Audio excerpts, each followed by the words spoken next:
And welcome to a very special edition of Inside Compliance. I'm Erica Salmon Byrne, and I have here in the studio with me today Ronnie Feldman from Second City Communications. Ronnie, thank you so much for taking the time to come in today. Before we get into the meat of the conversation that we're going to have, I'd like to just give our audience a little bit of background. Second City, obviously we know you as an improv troupe. What are you doing here at Inside Compliance? Hi, it's me, Ronnie, everybody. So it's a bit of a strange story, and actually if you asked me 10 years ago that I'd be in Inside Compliance, I wouldn't have seen the pathway there. But so most people know the Second City as the training ground for some of the world's most famous improv comedians. We're known for social, political satire, kind of the university of comedy.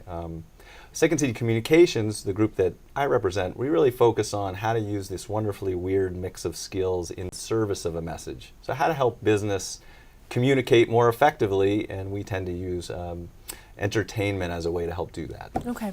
And so building that on that then, communicating effectively, which is our theme for having you here in the studio today, communicating effectively from a compliance perspective, that's a little different than communicating effectively from a business perspective, right? I mean, who are your clients seeking to communicate with? You know, it's such a fascinating juxtaposition of actually taking humor and entertainment and combining it on these very important issues. So the reason that we're in the space to begin with is because when you think about corporate culture, and particularly culture around compliance issues, so you're thinking about really important issues, bad penalties, lots of weightiness to them, and an employee base that's typically tunes this stuff out because they don't relate to it, or it's been written in legalese, or it's just there's a disconnect. Important rules being pushed at people checking out and not engaging in them. So again, back to your question, the whole reason about us getting involved in the first place was how do you affect the culture so that people will readily engage in this material? And that requires you to think about not just what you're communicating, but how. And so what we started playing around with is how can we take these very important issues, contextualize them in a way so that people will lean in and go, oh, I can maybe see a truth in that. Because usually comedy comes from truth. It always starts from a place of truth. What's real, what's happening. And we find a way to exaggerate or heighten those things so that people will laugh, but more importantly, it highlights some teachable moment. Right, and one of the things that I find fascinating about what you guys are doing is you're basically warming up the room for the compliance officer, right? You know, it's when you walk into a room to deliver compliance training, you're like, hi, I'm here to talk about anti-corruption. You're not exactly, to use an improv phrase, playing to a warm room in that circumstance. But when you open with something that is more engaging, a exaggerated story, if you will, then all of a sudden you're playing to a warm room. So you guys, you're sort of the opening act for the compliance training in a lot of ways. In some ways, it's you know, I keep coming back to it because we sort of were invited into this space by compliance professionals to help them solve these problems, to help communicate, help to engage. And what you find is that the more tense the room is, the more regulation, the more important the issue, the more you need to pop the tension bubble around it. Because as you say, people aren't coming in with an open mind necessarily. Maybe if you're a young tech startup, you have the chance to set the tone. A lot of times you have to kind of undo a tone. And it's, again, not to undermine that message. It's to get people. I had a colleague of mine say it, I thought really well. He says, we're using entertainment to get people to listen. And I think that's really what it is. It's to get them to listen to these very important things that you have to say. Right. And so obviously the vehicle that you guys use, at least primarily, is something called RealBiz Shorts. And we're going to go ahead and show you a few. Oh, let's take a look. Feel the hatred flow through you. I'm gonna call somebody. 9, kill. That was fabulous. Really? Did you think so? I did think so. Amazing. Actually, if you stay to the end, what we'll do is play a full clip later. We have lots of these things, and we're creating new stuff all the time, so we'll play one later. Not a bribe, though. That wasn't a bribe. Not a bribe. Right? Not a bribe to stay to the end. Just One of the things that many people in our audience are struggling with, Ronnie, that I wanted to touch on is this idea of the shorter and shorter attention span of the average learner. I've been citing this statistic a lot lately because I think it's hilarious, that the average American has a attention span of 8 seconds, which is about 1 second less than a goldfish. Ronnie? Yeah? Yes, yes. Obviously a bit there, but right, that's the point. That's the point. And so you're trying to grab the attention of someone who is having a tremendous amount of competition with everything else that they've got going on. They have, all of us have these little devices that have our universe on them, and we're wandering around with them at any given time. And so you've got to compete with email, you've got to compete with all of the different social media distractions. In many cases, as a compliance officer, your best case scenario is you're just competing with people trying to do their job. Right. And so using these kinds of engagement mechanisms as a way of getting employees to stop what they're doing and pay some attention to the message that you're trying to communicate. You've obviously worked with a lot of companies. So what are some of the best practices that you've seen around creatively communicating ethics and compliance messages? Yeah, what we're trying to do is meet people where they are. So when we talk about the idea of creating short, entertaining content, a great analogy is the way that compliance has traditionally been. If you go back to when people are first pushing out, you set the policies in place, you set up controls, you benchmark, you see where people are, and then you push out training. Historically, it's like a python eating a warthog. You take the big, you take that big gulp, and then you're like, fine, I don't need to eat again for a year. And it's so in this analogy, the training's the warthog? Yeah, I think the training. Okay. I think no offense to the training out there. So hopefully the training is becoming a sleeker, more dynamic warthog. Right. But to the point.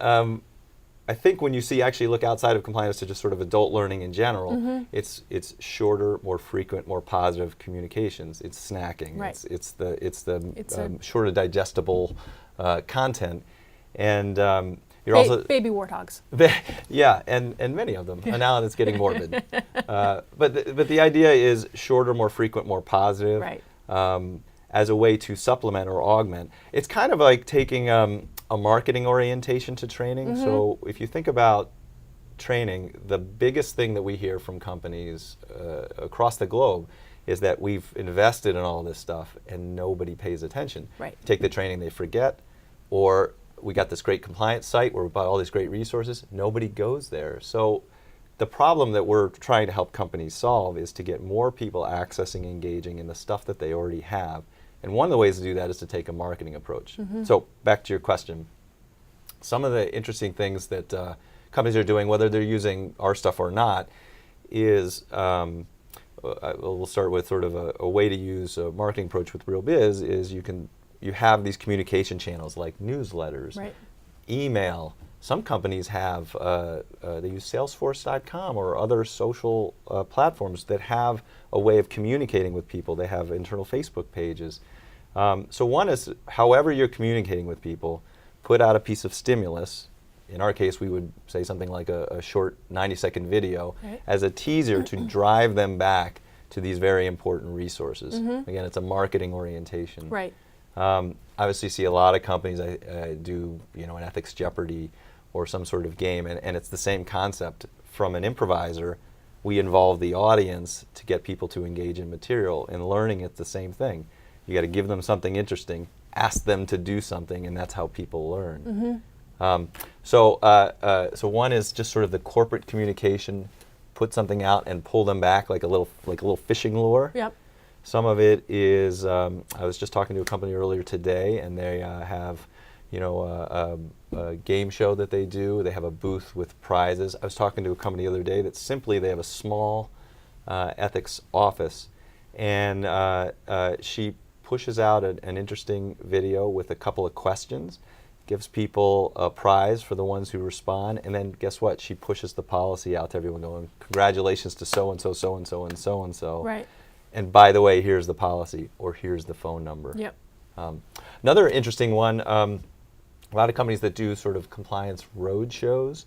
So you see a lot of companies who go out there and give their PowerPoint presentation or Yes. their live training, and Yep. they go out to these places. Well, there's no reason that you can't contextualize that in a more entertaining way. This particular company creates a little mini talk show where they have a host who interviews the compliance officer in a little more social way. Right. So again, not reinventing the wheel. I mean, a talk show is usually an entertaining format of which to convey information. Yep. So Kind of like Inside Compliance. I would never have thought of that. It's a smart person. But anyway, no, it is. It's the same idea. You know, basically looking for a way of communicating information in a more interesting format. Yeah. So that I'm not just standing up in front of a PowerPoint slide, talking at the audience while they're, down here that's right. checking their phone. I heard another great story the other day, which I hadn't thought of, but it's taking that marketing orientation to training. They create posters. A lot of companies put branding. They'll create the poster, and Yep. it talks about speaking up or listening or some branding to drive people to a helpline, whatever the thing is. But those end up being kind of wallpaper after Right. a while. So what they did is they put QR codes, which is another marketing technique where people take their phones and they hold it up to it, and it usually takes you to an advertisement. Yeah. In this case, it takes you to, say, a video. But again, the video is next to the policy. Right. So the video is the reason that they will use their phone Mm-hmm. to go and get something interesting, and what's interesting leads them to the learning. The learning. Yeah. The Yeah. learning that you're And like so asking them to take. Part of it is just saying what communication channels do you have, Mm-hmm. and how do you start taking advantage of them by, again, using entertainment or stimulus of some kind to get people to go to that thing. So I want to circle back around to one of the ways that we opened talking about this in the first place, which is this idea of changing culture. Because I can imagine a lot of people in the audience are listening to the two of us talk and saying, that sounds great, never going to work in my organization, right? Mm-hmm. Our culture is too conservative, compliance is too important, we can't use these kind of mechanisms, or we don't have any hipsters here, so we Yeah. don't need to worry about QR codes. You obviously spend a lot of time talking to a lot of companies. What's your reaction to those kinds of objections? Well, it's having been in the space for 5 years or so, it's been interesting to look back and to see how it's broken down on who's been using and having the most success. And we would have guessed right off the bat that it's going to be your tech companies, your Right. software companies, Right, which of is course, of yeah. course they gravitated to sooner because they do have a lot of people with ironic facial hair. And they're probably in every company. They just might be in your IT office. Right. I don't know. What's been most effective is in the most conservative, the most highly regulated, are the ones where you can affect the culture more significantly because it's such an unexpected juxtaposition that it stands out more. And again, our whole business is based on humor in service of a message. And you know what? It's actually a pretty important point. What draws people to the Second City or to these kinds of tools is the humor. But I would argue that the humor is less important. What's more important is variety and interesting stimulus and trying lots of different things. Because, first of all, if you have a 10,000 person company, you have 10,000 senses of humor. Right. And we talk all the time about the global use of entertainment and humor. And I will tell you that if you have an office in Portugal, you have 5,000 people in Portugal who have 5,000 senses of humor. So it's never about what we think is funny, because that's different. It has to be contextually relevant. Right. It has to tee up a point. It has to be interesting. So what we try and do is we try and find different ways to try different things so that different people with different sensibilities have a different way to engage. And it's actually the nature of sketch comedy. When you think about our theater background, sketch comedy has lots of different scenes and lots of different sketches. Some are relationship scenes, some are long, some are short, some are wacky, some are more or stated, usually all based on a kernel of truth. Right. And enough variety so that people can dip in and find something relevant to them. And the thing that I've found most interesting in talking to compliance officers who are struggling with this idea of culture and changing culture is that, and I think this is true of the RealBiz shorts as well, is that it's less about the humor and more about the story, right? That the hook that you're using to pull people in is the storytelling hook. And so whether you're doing it through investigations that have happened within your organization. And so, you know, we've got one company that we've spoken to who does something called the Dark Alley, and it's a feature on their newsletter or their website, and it's something that went wrong. It's something that went wrong in their company. It's something that went wrong in one of their industry peer companies, because, you know, if you just read the paper every day, there's always stories of things going wrong. Right. But it's a story, and it helps people understand how these rules apply to their day-to-day responsibilities and experience. And, you know, one of the things this company told us was they've been tracking click metrics on their compliance website, and the Dark Alley is by like a 4x factor the most popular part of the site. Yeah. Every time a new Dark Alley story goes up, they see the numbers based on spike truth. because it's based on truth. Something really happened. It might be veiled in a way to protect the innocent or guilty. But Right. Yeah. Yeah, exactly. So to me, it's really about that storytelling concept, that at the end of the day, what you're trying to do is draw people in by telling them a story. Yeah, I love the way you contextualize that, because you said it better than I did it, because storytelling, if you think about it, is an interesting way to convey information. Usually when you break down the elements of a story, it's usually there's some transformation. I felt this way, this happened, and now I feel this way. Right. I mean, you can really slice it and dice it. When we think of, there's actually two ways that I think we approach storytelling, and particularly as it relates to the compliance professional. There's how you as an individual can communicate, because when you think about corporate culture is really affected by how you communicate. You know, we all have a hand. One of the things that I find fascinating is that most companies say they have a conservative culture, with the exception of a few. But most people don't necessarily feel that way. They say, well, you know, my company, we wouldn't do that, but I think it's great. Right. And that's a really interesting thing, because the culture is a composite of how we choose to communicate. So with that as a backdrop, storytelling. Individual storytelling is about how our word choice is, how good a listener we are.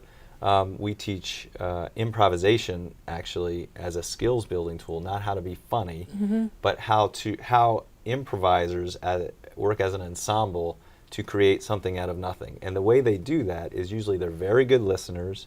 We always say they're active listeners. They're not waiting to talk, they're listening to understand. Right. They are building on the ideas of others so they can come to solutions collaboratively. So even though you, compliance officer, know the answer, and the answer might be no, you're better off creating an environment where you can have that person, that manager, that leader, or that individual contributor say their idea, speak their mind, listen, build on their idea, and come to a solution together. Because then what you're doing is you're grateful for them to come to you for information, and that creates transparency and trust. Right. Because it's about creating trust. So I think as an individual, there are some things you can do to think about word choice, status, how you choose to communicate. And then corporate-wide, you know, using things like short-form video. There's no reason that you can't use the media of today as a communication device. A presentation is a PowerPoint and someone lecturing. Well, there's no reason that couldn't be a podcast or an interview, or you can make a short video that, and by the way, videos can be done with your device in 20 seconds, and they make it HD ready, so you can take your point of view on an issue, combine it with a piece of interesting stimulus, and marry it together and push it out. It's all about telling that story in an interesting way. Right. Well, Ronnie, clearly you and I could talk about this stuff all day. Oh. But I want to make sure we promised the folks who were sticking with us that we would go ahead and show them one of the RealBiz shorts. So we'll have to pick up this conversation on another edition of Inside Compliance. So to follow our storytelling theme. So the who is Second City Communications. The why is effectively engaging your employees and changing your corporate culture around these important issues. And the what is RealBiz Shorts. So for those of you who would like a little bit more information on RealBiz Shorts, you can visit this website. And Ronnie, thank you so much for coming in and taking the time to talk with our audience today. And enjoy this full-length RealBiz short. And we'll see you next time on Inside Compliance. Thanks a lot. Be creative, everybody. Today we're talking about ethics and compliance and the code of conduct. Boring. Hey, what are you doing? Just signing some stuff. A high-interest credit card, liver donor, volunteered for a science experiment. Did you read any of this? I'm a yes person. No time for details. Looks like you just certified that you read and understood your company's code of conduct. Yes. Yes, I did. Do you? Do I what? Understand the policies and what's expected of you. Sure. Really? Fine. If it's important, I'll go through all my training again right now.